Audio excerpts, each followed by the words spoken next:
Yes, smash that like button, subscribe, and turn on notifications because here comes a bang up video. On page 454, lesson 65.5, basic trig identities. All right? It's banger. Wait, it's what? Let me rewind. It's a banger video. Not the other thing I said. I'm learning, people. I'm learning. Okay. What we just said, ladies and gentlemen, right here in our review, these are identities. Identities are simply things we can substitute in. So, for the tangent, I could substitute in the sine over the cosine. Or for the tangent, I could substitute in 1 over the cotan of x. That's an identity. You've used identities when we solved equations. Like when we had two equations, 2x plus 3y equals 10, and you had x equals y minus 5. This is called an identity. X is identical to y minus 5, and you substituted it in. We can use substitution with this. Any place where we see the tan of x in an equation, you can substitute it for the sine over the cosine. Any place where you see the cosecant, you can substitute in 1 over the sine of x. Secant, 1 over the cosine. Cotan, 1 over the tan. Or cotan, cosine over sine.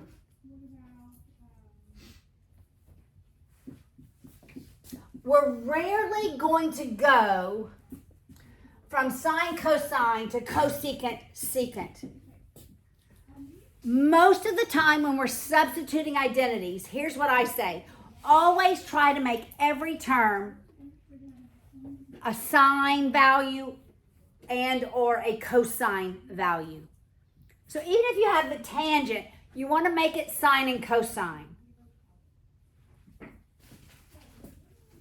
All right? All right, look on page 455. These two right here, the tan is the sine over the cosine, the cotan is the cosine over the sine. Those are called quotient identities. They're called quotient identities because two terms are divided. Got it? So I'm going to be given an expression and asked to simplify that expression. All right, so they use t in your textbook. It's just in the terms of x. It's tan x cosine. See, I'm going to probably say x almost every time, but you know it's t. These are multiplied. Okay, everybody look. This is one term. They can't be, you can't divide by t. That's one term. You got it? Everybody got that? And it's multiplied by the cosine of t, which is one term. This is how we're going to use the identities. We're going to use them to substitute. So for the tangent, because I have the cosine here, for the tangent, I'm going to substitute sine t over cosine t times cosine t. So all I did was substitution. Now I can simplify, and that just equals the sine of t. Does that make sense? That's what we're going to do.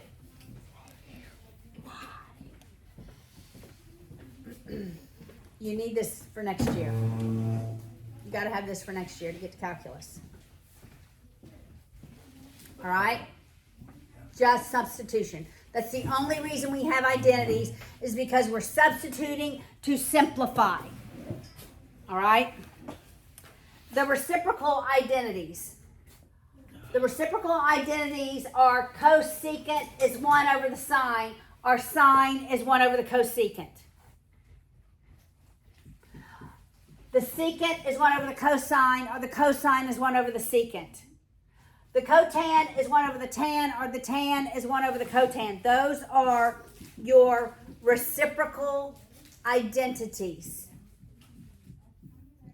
Okay? Got it? So look at example 2. It asks the question, given that the sine is 0.28 and the cosine is 0.98, find the cosecant of t and the secant of t. The cosecant is the inverse of what? Cosecant inverse of sine. So that's 1 over the 0.28. Right, this is all I do. Make the same number of decimal places in the numerator and denominator. That's 100 over 28. That can be simplified. What, that's 50. 2 goes into, that's 14. 2 can go into it again. That's 25 sevenths. They gave you a decimal. I said if you don't have to, don't use a decimal. If you don't have to, don't use a decimal. Because when we get to trig, exactness is preferred over an estimate, which gives you 4 decimal places. All right? The secant is the inverse or the reciprocal of the cosine. So this is 1 over 0.96. Again, same number of decimal places. Eliminate the decimal, 100 over 96. Does 4 go into that? 4? Yes. 4 goes into that. 25. Was that 24? 25 24ths.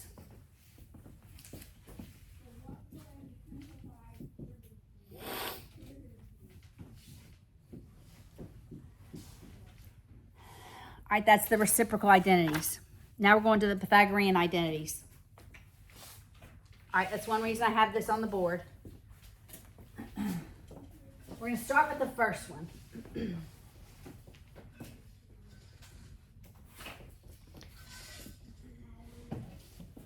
The first one is a sine squared t plus the cosine squared t is 1. All right, we're going to prove this. We're going to make it pi over 6. T meaning it's the same number of radians. So that's like the sine squared pi over 6. It also can be written like that. It means the same thing. We're not squaring pi over 6. We're squaring the ratio. That's what this means. Okay? Not squaring pi over 6. We're squaring the ratio. All right? Plus the cosine squared pi over 6 has to be the same radians. All right, so we'll just look at pi. Choose a radians? I just chose one to prove this a Pythagorean identity. I oftentimes see this one on the ACT. All right, so pi over 6, the sine is 1/2. The cosine square root of 3 over 2. That's 1/4 plus 3/4 equals 1. Yes, it works. Okay, so from this, I can also see that the sine squared t is 1 minus the cosine t. Do you agree? Okay, I'm going to show you all the possibilities. What did I do? I just subtracted the cosine t on both sides. Is this side factorable, by the way? Does that equal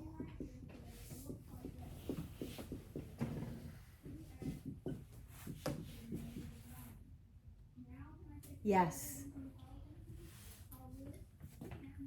Okay, this isn't in your book, but you're going to need to recognize that this is that eventually, yes. How did you substitute the sign for 1/2? Okay, the sine of pi over 6 is 1/2. That's the value. That's the ratio. Got it? I could also say, right? And that's 1 plus sine t, 1 minus sine t. Got it? That's how we're going to use those. Now, what if I took the original? What if I divided every term? Could I divide every term by the cosine x? Cosine squared x. Could I do that?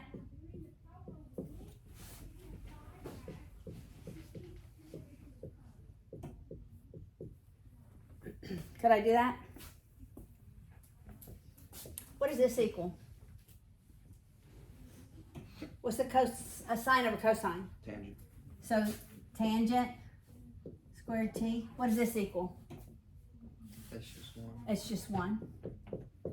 What does this equal? Secant squared. That's another Pythagorean identity. That's your second one.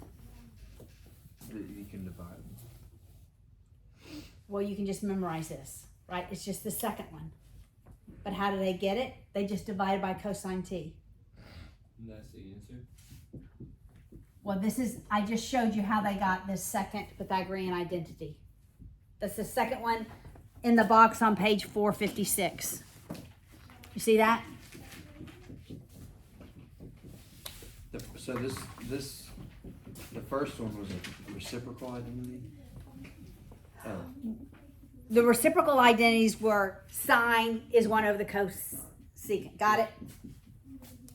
This is the Pythagorean. There's 3 of them.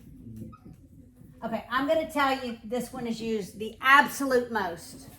This one. I see it everywhere. But, so if you know this one, then you can know the next 2 because I'm telling you how you get it. Your book doesn't tell you how you get it. So I can divide every term by the cosine, or I can take the original and divide every term by the sine.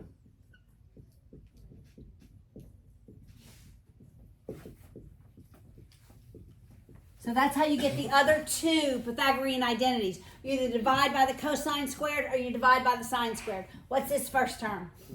1. What's this one? 1 over sine squared t. No, cosine squared over sine squared. Oh, okay, sorry. Yeah, cotangent squared. it's the cotan. If this is the tan, then that's the cotan. Got it?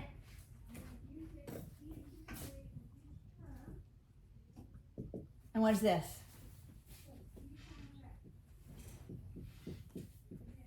Yeah, And the cosecant. cosecant. That's your third Pythagorean identity. Right? So if you memorize this one, you know how to get the other 2, right? I'm trying to make it a little easier on you. For that middle term, how do you know it's a cotangent squared? Because of the reciprocal identities. Because the tangent is the sine over the cosine. The cotan is just the reciprocal of that. So it's the cosine over the sine.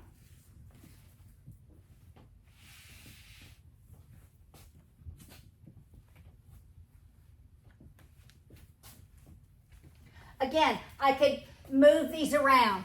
I could say the tan squared is the secant squared minus 1. I just subtracted 1 on both sides. Right? I could say the cotan squared is the cosecant squared minus 1. So the identities aren't always going to be sine squared plus cosine squared equals 1. I'm going to have to know to substitute. If I have the sine squared minus 1, I'm going to substitute in the cosine squared. No, if I have 1 minus the cosine squared, I said that backwards. If I have 1 minus the cosine squared, I'm going to substitute in the sine squared. Got it? Okay. So now, look at example 3. We have the tan squared t times cosine squared t plus cosine squared t. Okay. There's something in both terms. We can cancel out cosines, can't we? Because the tangent's sine of the cosine multiplied by the cosine. Okay. There's a couple of ways you can work this. I'm going to work it both ways because I need you to see both ways. Okay. So I'm going to work it here and I'm going to work it here. All right. So the tan squared is what over what? Sine squared over cosine. Sine squared over cosine squared times cosine squared plus cosine squared. And the cosines do eliminate. So we end up with the sine squared plus the cosine squared. What does that equal? 1. Equals 1. Or you could have seen, and you're going to need to see this in the future, I have the cosine squared in both terms. I can factor it out.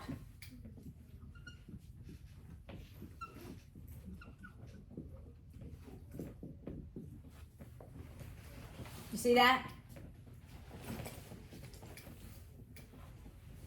What is the tan plus 1 equal to?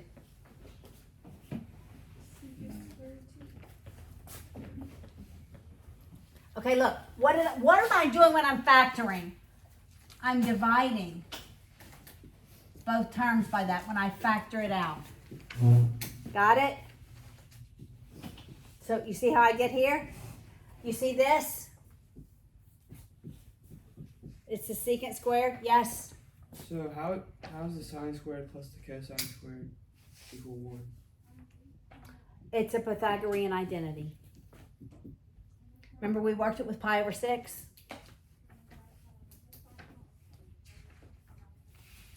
It always equals 1. It doesn't matter what your radians, what your measure of t is. It will always equal 1. Always.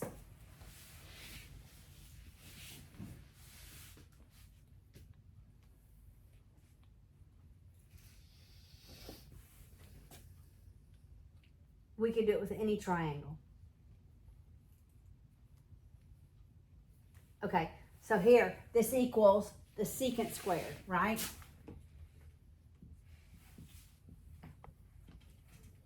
What is the secant squared? The secant is, what is it?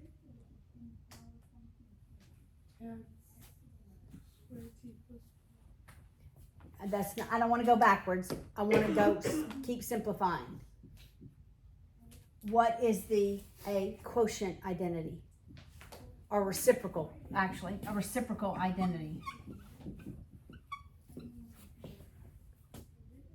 Yes. 1 over 1 of the cosine squared t, which just equals 1.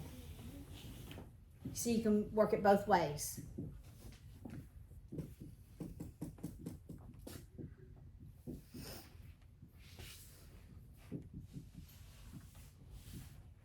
Got it? Okay, the next ones aren't as easy.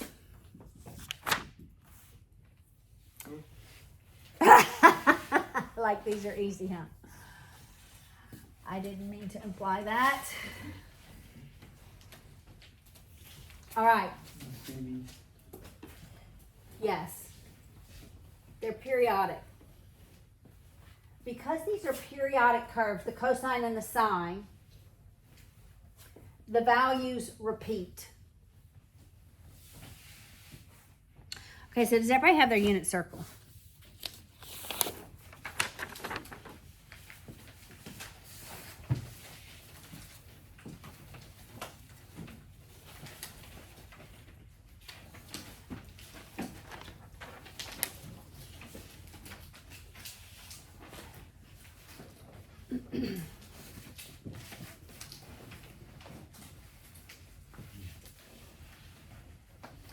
So after pi over 2 is 2 pi over 3. You see that? And then 3 pi over 4, then 5 pi over 6, then pi. You see that? And what is the sign of 2 pi over 3?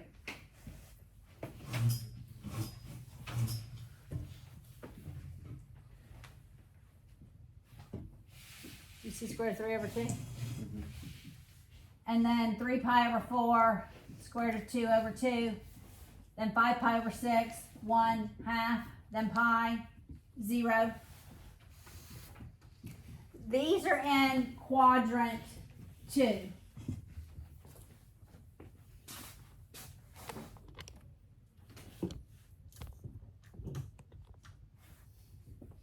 Whereas these values are in quadrant 1. And all ratios are positive in quadrant 1. But quadrant 2, because all students, the sign is positive, but the cosine is going to be negative. So what's the cosine of 2 pi over 3? Negative square root of 3 over 2. Or no, I'm sorry, 1 over 2. Negative square root of 2 over 2. Negative square root of 3 over 2. What is this? Negative 1. You see how this works? It goes up, then down. That's how the curve goes. This goes down, then up. That's how the curve goes. Actually, the cosine keeps going down. Down, down, down, down, down. And then it reaches the bottom, and then it starts going up. All right? So in each quadrant, these numbers repeat themselves.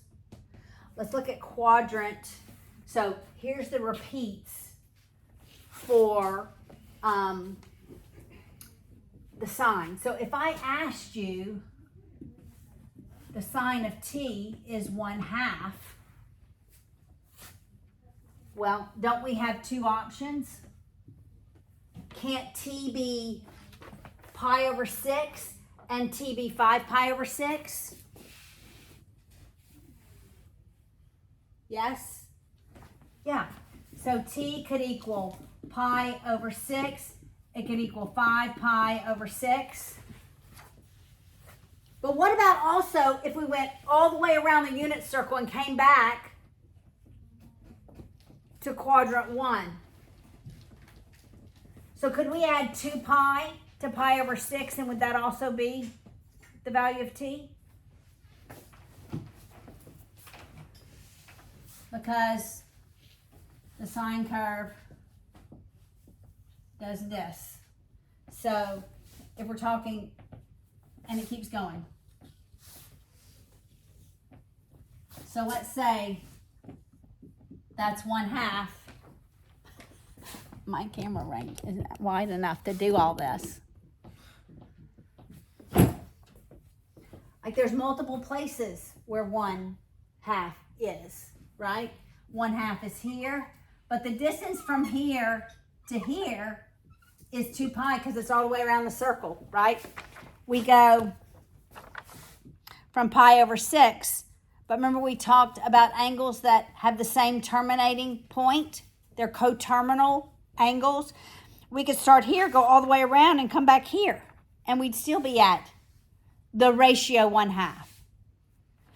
So really I could add 2 pi, I could add 4 pi, I could add 6 pi, I could subtract 2 pi,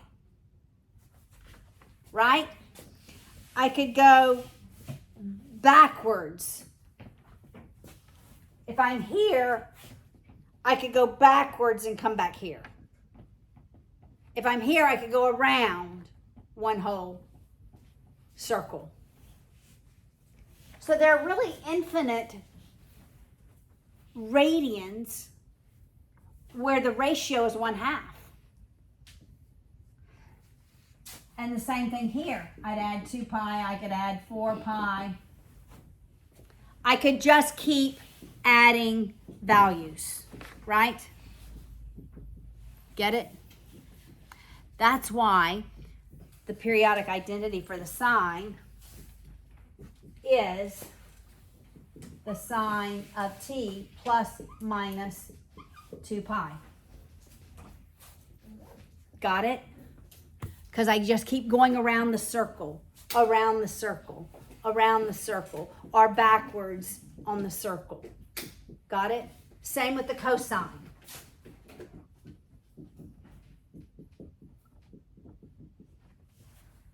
Even if I'm in the second quadrant for the cosine, all right, at 3/4 pi.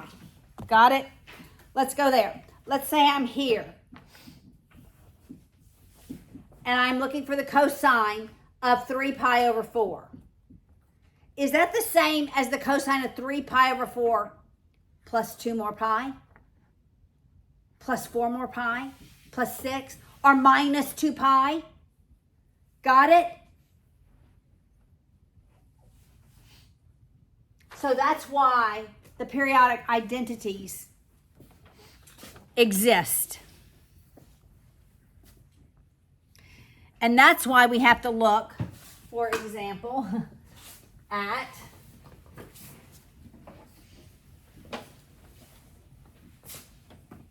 number 4, example 4.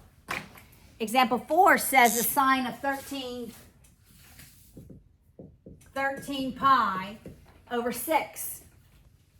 For the sine, you want to figure out, is it in this first quadrant? Is it a pi over 6? Is it pi over 4, pi over 3, pi over 2? So have we gone around the unit circle an entire time? 2 pi. Can I subtract 2 pi from this? What's 2 pi? 12 over 6. Yes. So I'm left with pi over 6. So this is the same thing as the sine of pi over 6. So we know the sine of pi over 6 is 1/2.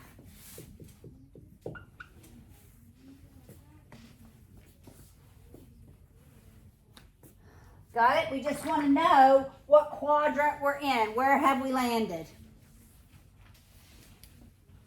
Are you following me so far?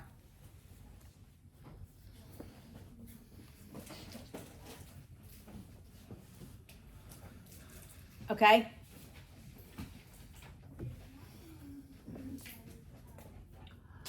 What if I asked,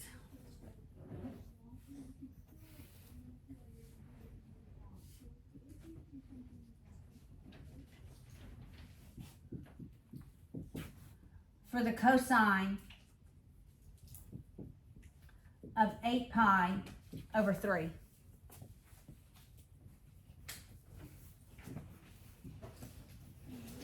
Have we gone around the unit circle one entire time? We have. What's one whole way around? How many thirds? 3 over 3. So it's 8 pi over 3 minus 6 pi over 3. That's 2 pi, right? Which equals 2 pi over, pi over 3. 2 pi over 2 pi over 3. So that's the same thing as the cosine of 2 pi over 3. Then you have to ask yourself, what quadrant am I in?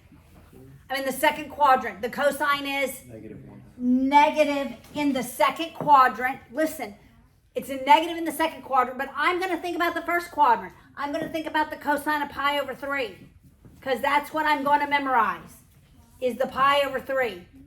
And that is the third one from the x-axis. So it's negative square root of 3 over 2.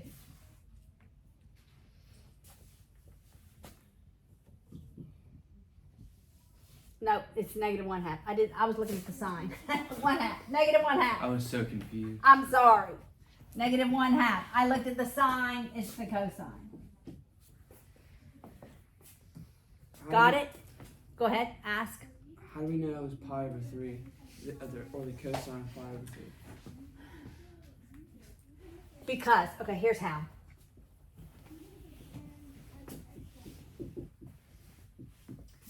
All right, you have to know each axis. That's 0, that's pi over 2, that's pi, that's 3 pi over 2, and that's 2 pi. All right, a third of a pi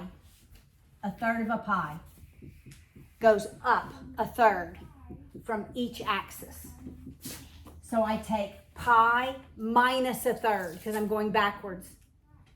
So a whole pi minus 1/3 pi is 2/3, right? All right, and I know sine, cosine's negative, sine's positive there, all right? In this third quadrant, they're both going to be negative, but it's a pi and another third. So 1 pi and another third is, 3 thirds. Or 1. it's 2. how many thirds? 3. Right? Well, that's 3/3 and another third. 4 pi over 3. It's going to have the same value. 1/2 square root of 3 over 2. Negative 1/2 square root of 3 over 2. Negative 1/2 negative square root of 3 over 2. Are you getting this? Yeah. So pi over 3 is 1/3. Yes. And then 2 pi over 3 is 2/3. Yes, but it's negative pi thirds from the x-axis. This is positive pi thirds from the x-axis. So I go pi. All these are going to have the same ratio. Now here, I'm going backwards. This is going to be negative pi thirds. So what's 2 whole pi, which is 6/3, minus a third? 5 pi over 6. Now the cosine is going to be positive. 1/2, comma, negative square root of 3 over 2.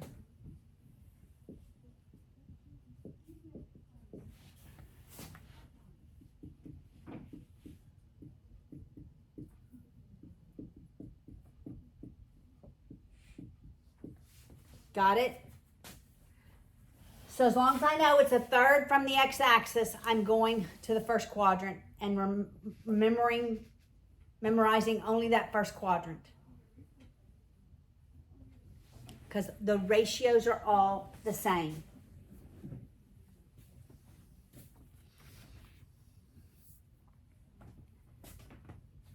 All right, so I'm going to leave that here because it's going to be very helpful for the next identities. But let's do example 5. It says find the exact value of the sine of negative pi over 6. All right, so that means I'm going here and I'm going down.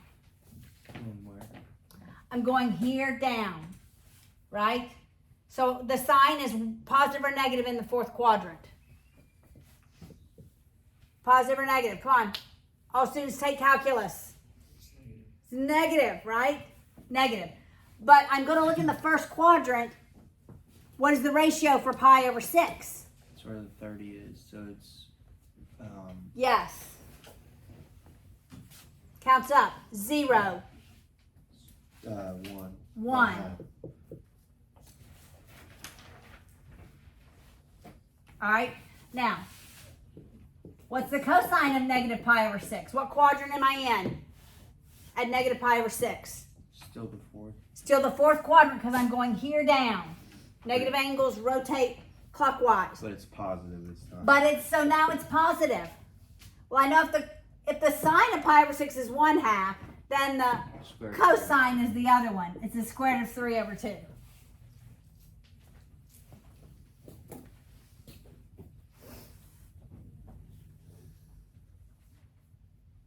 So the cosine times, or I guess cosine of negative pi over 6, what quadrant? That's in the quadrant. That's the third quadrant. It's the fourth quadrant. We go here down. Because going negative, that's 0. negative pi over 2. Negative pi. Negative 3 pi over 2 to negative 2 pi.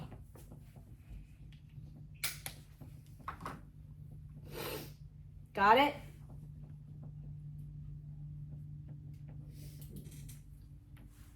Okay.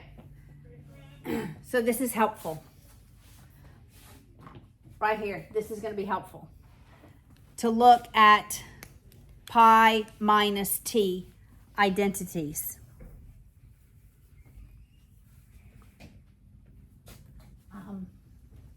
You know the tan is the sine over the cosine, right?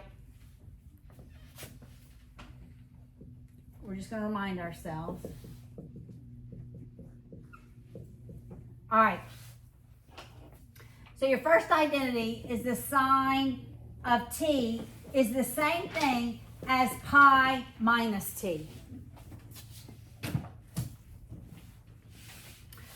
Pi minus t moves you one quadrant.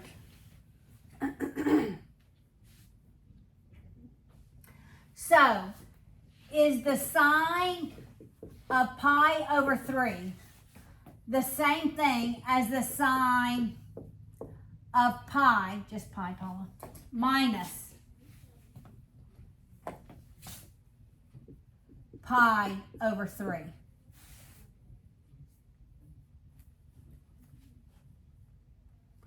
All right, what is pi minus pi over 3? What's that again? What's pi minus pi over 3? Negative 2/3. Does the sine of pi over 3 equal the sine of 2 pi over 3? Yes. What about the sine of, y'all, this should be over 3.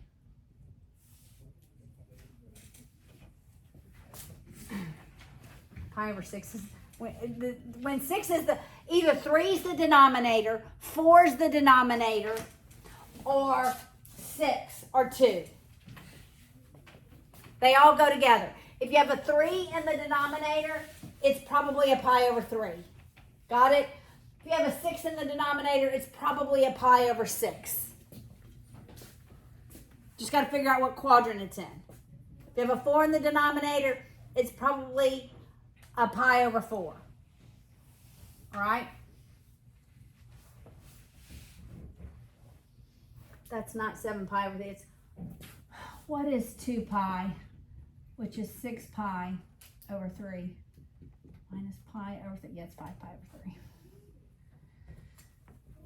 3. All right. So is the sine of 5 pi over 3 the same thing as the sine of pi minus 5 pi over 3? Okay, we know it's negative here.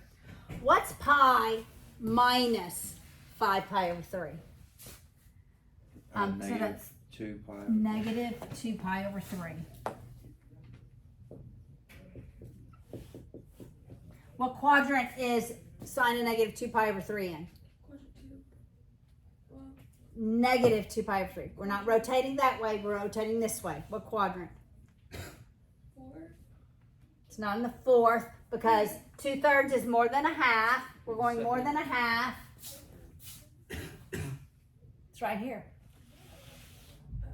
So, negative in quadrant 4, negative in quadrant 3. It always works. All right?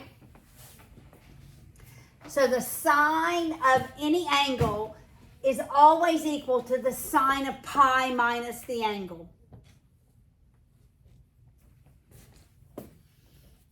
All right? The cosine, I didn't write sine out here.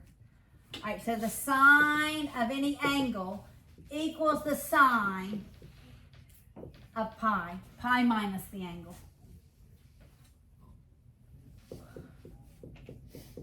The cosine is different. This works because the sine is positive in quadrants 1 and 2. The cosine is negative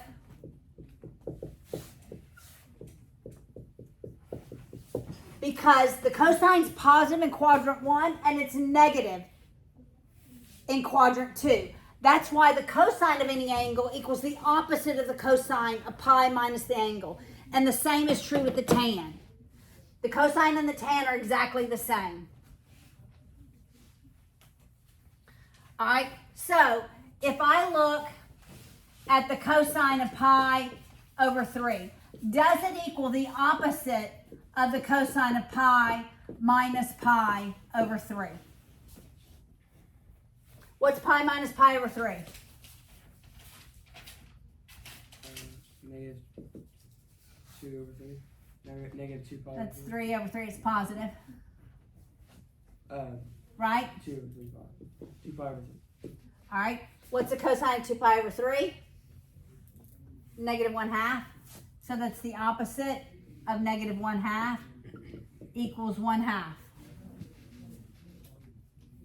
It's because, the reason that this is why it is, it's because the sign is positive in both the first and the second quadrant. By taking pi minus the value, you're only moving it one quadrant. So if we move it here to here, they're both positive. If we move it here to here, they're both negative.